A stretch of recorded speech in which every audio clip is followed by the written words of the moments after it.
Hello, everybody. What is up?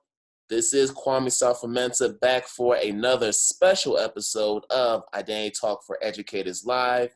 And I have a special guest from the Sunshine State of Florida. So we have Miss Shequila Roberts, who is the founder and CEO of didDetermine Now. And she's going to talk to us about all the wonderful things she's doing in philanthropy, also as a business owner, a mother, and just a prominent member of her community here in Orlando. Correct. Orlando, Florida. So let's welcome Shequila to the show. Welcome, welcome. Look, yay. Oh, thank you for that. So you want me to go ahead? Yeah, so let's go right in. So just talk to us a little bit about yourself and what brought you into the education space, the philanthropy space, just all the work you're doing right now. Okay. So I'll tell you the quick version, or the shorter version. All right. So I went to college at Bethune-Cookman University in Daytona. I went there thinking I was going to be a pharmacist, right? So that at the time they had a 3-2 program where I would go to Cookman for 3 years and go to FAM for 2 years. Bam, everything good. So my second year, they end up, I guess, breaking their partnership. So the offer was no longer available. And I had taken all these science classes and all this. So I was like, I got to just stay here because I'm going to start over. I done put in 2 years. Right. So honestly, I ended up doing educational studies. I got my Bachelor of Science in Educational Studies. Meanwhile, I was working at a community center. My godmother ran a community center. She's passed away last year. And at first I started volunteering there, and then I became a youth director, then a youth leader, then a director. And then I was just like, wait, I like doing this. I was there more than my job. So like, okay, it's some kind of correlation here, but I couldn't put my finger on it. I could not put my finger on it. So then I graduated, and then I'm like, I did educational studies, but they wanted me to take the teaching test. And I was like, well, why take the teaching test? I don't want to teach, I want to do the studies part. I want to do like the background. I want to make sure the schools have what they need. I want to make sure whatever they're missing, blah, blah, blah. So anyhow, I had a situation, but it was corrected. I ended up walking with my class and things like that. And then when I had my son, who's now 9 years old, I'm a single mom. And when I went to the schools to try to get involved, it seemed to me like there was a problem. And that bothered me because I'm like, well, why you don't want parents to help, or why you don't want parents to be involved? Like, so that kind of rose my interest. And so then I just said, okay, well, I got to start this business, and I don't really know what it's about. And then I just started hearing 2 Ds, and then it was just like, determine your destiny. And it was like, okay, what is that? Now I'm teaching, I'm subbing. I'm like, okay, determine your destiny. Now I'm talking to these kids about determining their destiny. And it's like, determine your destiny now, determine now. And then it just kind of just started just evolving, and I ran with it. I started my nonprofit. At the time I was subbing and teaching. And then I had my son, so they gave me the parent side. So I was like, you know what? I can really be helpful because I've done the educator part, and now I'm the parent. And now I can just bring it together and kind of bridge that gap between community and education because I know how to do that. That's what I do. Awesome. Yeah. And you mentioned your organization, didDetermine Now. So what can you share with us about the mission of the organization and what ultimately inspired you to start it up? So I saw that it wasn't a lot of parental involvement. And I believe, especially in education, I believe that we can produce a lot more successful children if we get more parental involvement, and also if the parents have a relationship with the school. So in that's what made me start it. But my mission is to encourage and inspire individuals and families to use what they have for growth, intergenerational positive impact and growth, basically. So, and I say intergenerational because I started out working with just the kids, but they were going home to these toxic environments, and it's just like, okay, nobody's helping the parents. It's like everybody putting Band-Aids, and that's not going to work. And so it's like, okay, well, I'm going to have to do something more like a whole family thing, but that's a lot. So now I'm really focusing on the parents because nobody's working with them and helping them be more involved in their children's education. Awesome. And you mentioned the idea of helping out with children and parents. Well, let's focus on the children for a second. So Okay. as I was doing my research on you and learning about all the wonderful things you're doing, I learned that you actually started like a football league for children coming from disadvantaged homes. Yes. And also you had a cheerleading squad for the young ladies as well, so they could be Yes. also part of that same league. So can you just share with us how that league developed and the impact that it had on the children and the greater community? Yeah, absolutely. So I'm not originally from Orlando. I'm originally from Miami. But I was driving here in Orlando one day and I saw some little boys, but I needed gas. I was all the way on E. Listen, I was all the way on E. I had to get gas. I saw little boys and they were walking across a very busy intersection. I was like, but I got to get gas. So if I see them again, I need to see where they going, where they mama, what's going on? So I got the gas and then I said, well, where y'all going? It was like, who, us? I'm like, yeah, where y'all going? It was like, man, we going to football practice. I said, well, where is football practice? And it was like, it's way down there at the fairground. I said, at the fairground? See, I don't have no football league in this little area right here. He was like, no, ma'am. So I was like, all right, I'm going to be seeing y'all. So just like that, I get this bright idea, right? So I go on my phone. I Google where I'm supposed to go. I go down the Primrose. I say, hey, my name is Shequila Roberts. Found a Determine Now. I saw these little boys. I gave them the whole spiel. That one started to lead right there in their little community, so they don't have to walk so far to practice. And I already had a plan to help the parents, right? So I ended up picking the colors. We was the Seahawks. We were the Seahawks, and we picked the colors. Started the team. Started having GED classes for the parents. Starting to see the needs of the parents while I had the kids out there practicing and stuff like that. And I did it for a whole year. While working 3 jobs.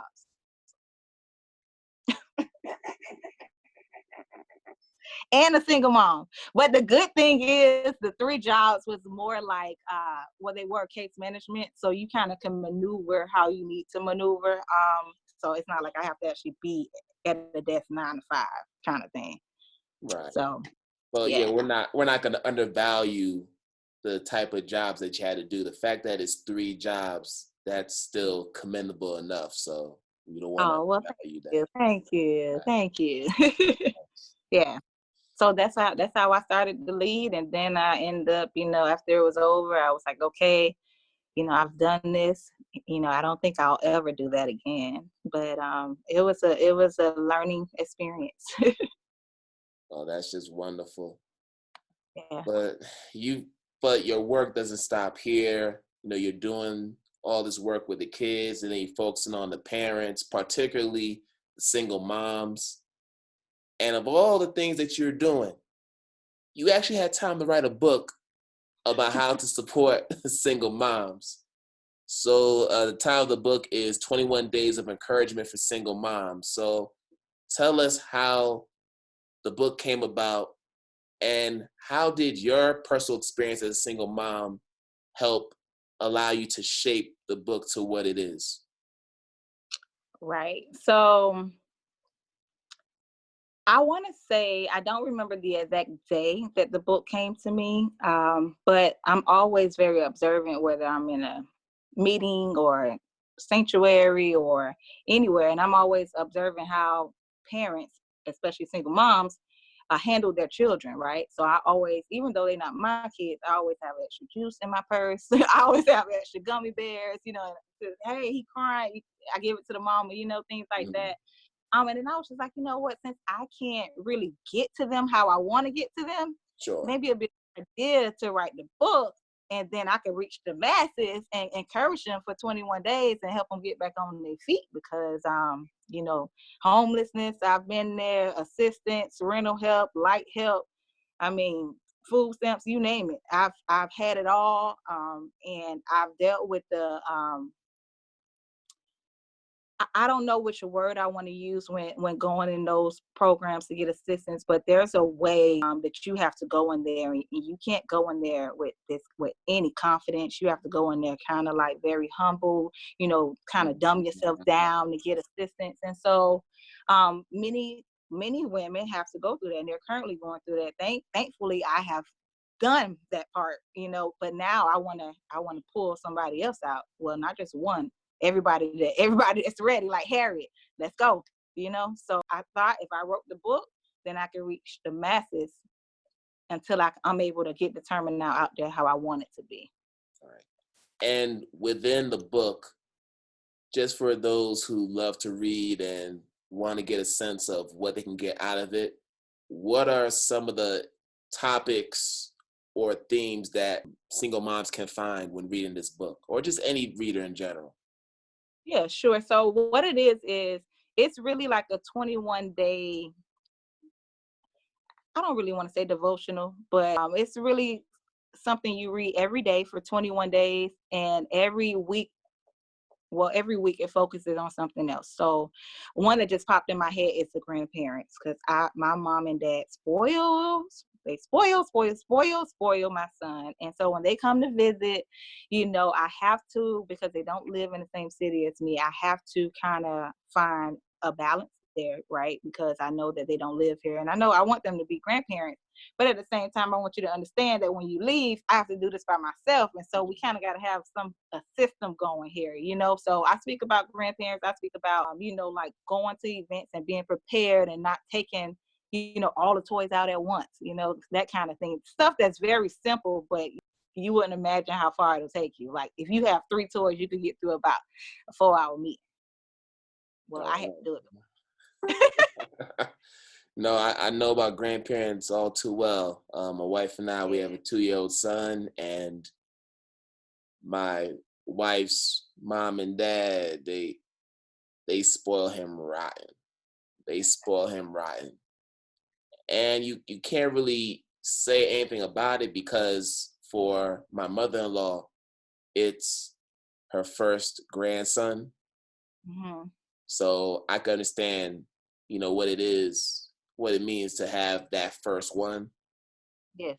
So I can't really fault her. I can't really fault my father-in-law for feeling this way and giving them this treatment, because it's their only grandson from their daughter. So, Yes. Yeah. so it just And means that's something. my son only too. My brother has kids, but I'm the only daughter, and so that's my son. So but they, so as he gets older, I'm able to conversate with them more and say, well, no, this is why I do it this way, and then they understand, and so they be like, okay, all right, so okay, I understand, and then they'll kind of try to work with me. I'm like, thank you, because it's hard on the sister doing it by herself. Don't add to the plate. There you go. Yes. Yeah. So yeah, I hear you. You're doing Determine Now, you're writing books, you're organizing football leagues. I mean, the list goes on and on. But just based on this conversation I'm having with you, I can already tell that you're that parent that's going to come to a school meeting and you're going to speak your mind. I could already tell you that parent. You probably come in there and they like, Miss Roberts is coming in again. Let's brace ourselves. You just that parent. Yeah, and you know what? And the thing is, at first it was a challenge, right? Because so you know how things sometimes sometimes things no longer serve you. So before, when we were homeless and going through all that, I had to have assertiveness about myself, and sometimes it comes off as aggressiveness, and so I had to have this. But then I saw that the schools and other organizations were using it against me, because I would get emotional, like, why I can't know this, and why, what's the issue with this, and my additions are proven, this. And so I just really have a genuine love for the children. And so when I see that you are making foolish decisions when it comes to them, like it's one thing for you, but this is our future, right? And so I don't take that lightly. And so, I smile and I'm happy and all that, but yeah, I am that parent. I am. I could already tell. You have to tell me twice. Just as a classroom teacher, someone that's dealt with many parents, I could already tell what kind of parent you are, what kind of energy you're going to bring. And quite frankly, we need more parents like you who are going to advocate for their children, speak Yeah. up, and really not be afraid and intimidated by the educators because, oh, they have a certain level of education and they use all these big words that only educators use, and I don't understand every word that they're saying. Because a lot of parents easily get intimidated by that, Yeah. and that's Yes. what deters them from being more involved. Not that they don't want to, Mm-hmm. they just become intimidated by the presence Yes. of these scholarly educators. And Yeah. we don't need that. We need more parents to fight and not be afraid to speak up. But let's speak on that for a second, because I know Okay. you're very involved with the Orange County Public School District, Okay. and you've done a lot of partnering with them on different projects and initiatives. So can you just share with us some of the programming and some of the initiatives you've done with the school district to help them further their Yeah. mission, but also to support the parents within that district? Sure. Oh, I do so much with the schools. Yeah. But I would say, because I actually work with private, charter, and public schools here in Orlando. Yes. And so, and it's funny because, it's different territories, it's different rules, it's different approaches with each of them. But we're speaking of Orange County Public Schools, I would say last school year, because this school year I haven't been working very closely with them as much because they're refining the guidelines for partnerships, but I'm still a partner in education with them. With that being said, I chose a school in the inner city area that I felt needed the assistance. And so I have done things like advocate for gift cards for their parents or for their children. I've also advocated for food for an event. We did a moms, grandmas, and muffins event, Mm-hmm. which was last year.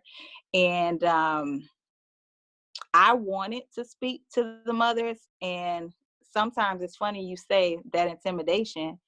Sometimes everything is okay until the other party in authority sees me. But once they see me, then it's kind of like I have to move different, and I have to remember that I'm a vessel, right? And so while I plan to speak to the parents, right, I may not be able to get that opportunity, which I didn't, right, but I was able to greet them and serve them. So I got all the food for the event. I actually brought all the food. I got it, and then I went back 4 trips to get all the stuff and bring it to the school. And then I actually volunteered that day with my mom and a friend, just to help out and show my face. But I wasn't able to speak with them like I wanted to, but I did greet them and wish them well while I was there. So it's touchy when you're dealing with Orange County Public Schools and any other county public schools, because you have to go through another party, and so sometimes that can be a little challenge. No, I can only imagine. Yeah, yeah. So as we start to wrap up, are there any projects or programs that are on the horizon, whether it's through Determine Now or just through some of the other organizations you're working with? Anything coming up? Uh, well, for this year, we're gonna have Discernment Now is gonna partner with another partner, K Goody. Also, the African American Employee Network have came on board to support your girl. Whew. And so I'm gonna do a Mother's Day event, and then I want to do a back to school event for 25 parents. That's the number that I heard. That's the number I'm gonna go with. I'm gonna just follow spirit and just do it. 25 parents, you know, inspire them, empower them to be more involved this school year, give them tips and things that they can do, that we can do. I'll do it with them to show them that it can be attained. And then the big event is always in December, the first Saturday in the month, and that's going to be Meet Your Doll. So we just had that event, and it was really, really huge. And so Awesome, I'm doing it. So yeah, awesome, awesome. yes. Well, thank you, Shequila, for being on the show. I And know. before we wrap up, what are your social media handles? How could people connect with you online so they can support Determine Now and just further the mission of all the work you're doing? Sure. On Facebook, I am Shequila Roberts, and that's spelled Shequila, last name Roberts, Roberts. And Instagram, which is the one I'm always on, is at Determine Now _. That's me. All right. And y'all heard that. So please, let's support Shequila. Let's support Determine Now and all this work she's doing. It just can't be done by one individual. It takes a whole village to raise our children. So let's just come together and support in Yes. any way that we can, whether it's just physically, if you're in the Orlando area, or if you're able to put in a donation, because Determine Now is a nonprofit. Yes. It So is. even though it's nonprofit, that doesn't mean they don't need the money. If anything, they do need the money to keep it afloat and to keep the mission going. So Yes. any donation counts. Doesn't matter Yes. how small or how big it is. Yes. So Thank please, you. let's support. Yes, of course. Yeah. So It's been a pleasure. It's been a pleasure, definitely. yes, likewise. Yeah. And we may have to do it again in the future to see how things are going, just to kind of do an update. Okay. Yeah, because I'm I'm just loving down. what you're doing. Loving what you're doing. So yeah, I'm down. You just let me know when. Of course, of course. So on behalf of Miss Shequila Roberts, I am Kwame Sarfo-Mensah signing off. Wherever you are in the world, good morning, good afternoon, good night. We're going to do this again Yes. very soon. All right. All right.